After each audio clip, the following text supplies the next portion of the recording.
Hi friends, good morning అండి. ఇవాళ ఉదయాన్నే లేచి కాఫీ తాగాను. కాఫీ తాగి వెంటనే కొద్దిగా 10 రోజులు వెన్నపూస మీగడ ఉంటే 10 రోజులు మీగడ తీసి ఉదయాన్నే మిక్సీకి వేసానండి. మిక్సీకి వేసి దాన్ని నీట్గా 3 టైమ్స్ 4 టైమ్స్ కడిగి తరగబెడుతున్నానండి.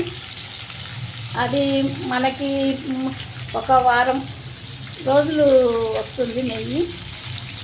మేము పాలు తీసుకునేది లీటర్ వచ్చేసి 110 రూపాయలండి.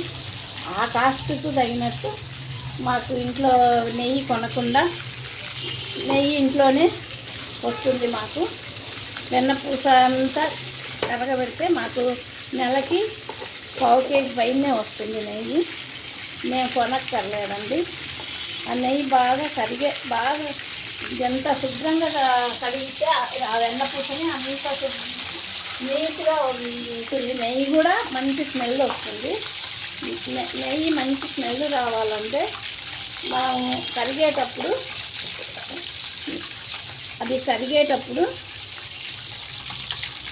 కొద్దిగా కరివేపాకు వేసుకుంటే మంచి స్మెల్ వస్తుందండి.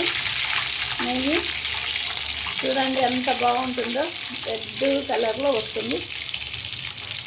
చూడండి మంచిగా. ఇంకా మనం వేరే సపరేట్గా షాపులలో కొనాల్సిన అవసరం లేదండి. మనకు 10 రోజులు వచ్చిన వెన్నపూసలోనే వారం రోజులు సరిపడ నెయ్యి నాకు ఇంట్లోకి వస్తుంది. నేను ఎప్పుడు బయట నుంచి కొననండి, బయట షాపుల్లో తీసుకురాను. ఎప్పుడు ఇంట్లో చేసుకున్న నెయ్యే వాడతాను. చూడండి ఎంత బాగుందో, రెడ్ కలర్లో వచ్చేసింది. నేను ఎప్పుడైనా అంతే ఫ్రెండ్స్, ఇంట్లోనే చేస్తాను. వెన్నపూస కరగబెట్టి నెయ్యి తీసుకుంటాను, ఇంట్లో నెయ్యి వాడుకుంటాను. ఇంకా ఇవాళ వచ్చేసి టిఫను చపాతీ చేసుకోవాలండి. చపాతీ చేసుకొని చేపల పులుసు అండి నిన్నటిది. చూడండి ఎలా ఉందో మా చేపల పులుసు.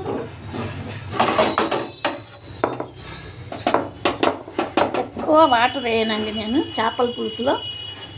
మామూలుగా గుజ్జుగా గ్రేవీ వచ్చేటట్టే చేసుకుంటాను చేపల పులుసు. ఇవాళ నా టిఫిన్ చపాతీ అండి. మీరేం టిఫిన్ చేసుకుంటారో కామెంట్ రూపంలో తెలియజేయండి friends. Bye friends, thank you.